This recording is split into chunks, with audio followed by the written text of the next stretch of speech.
இப்போது கடவுள்கிட்ட மனுஷங்கள் பலவிதமான துன்பங்களோடு போய் நிற்கிறாங்க.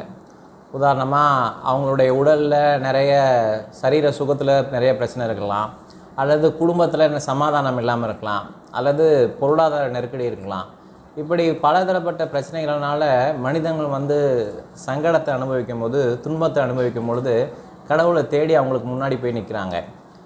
ஆனால் இந்த துக்கம் எல்லாம் கடவுள்கிட்ட சேர்றதுக்கு ஒரு வழியா அப்படின்னா, இந்த வேத புஸ்தகம் என்ன சொல்லுதுன்னா, இப்படிப்பட்ட உலக சம்பந்தமான துக்கங்கள் கடவுள் எதிர்பார்க்கிற ஒரு காரியத்தை நம்முடைய வாழ்விலே அது செய்யாது.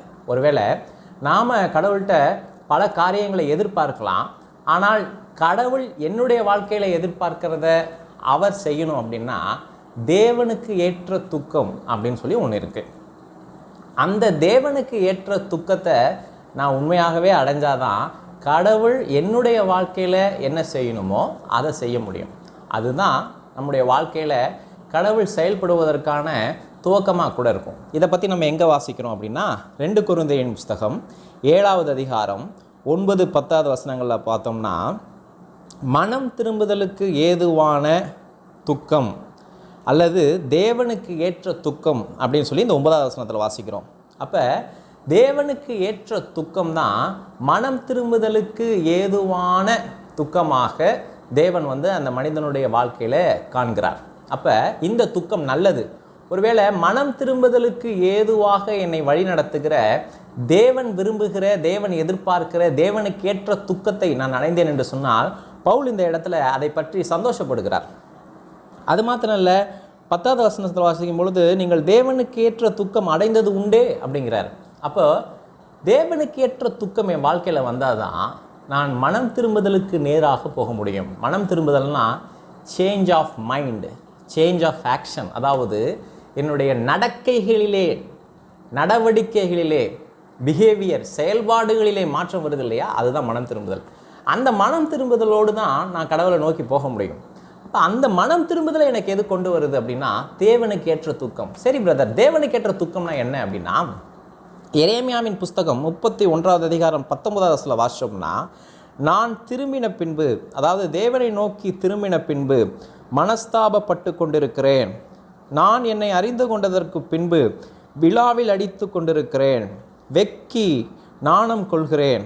என் இளம் வயதின் நிந்தனையை சுமந்து வருகிறேன் என்று துக்கித்து புலம்புகிறதை நிச்சயமாகவே கேட்டேன் அப்படின்னு கர்த்தர் சொல்கிறார்.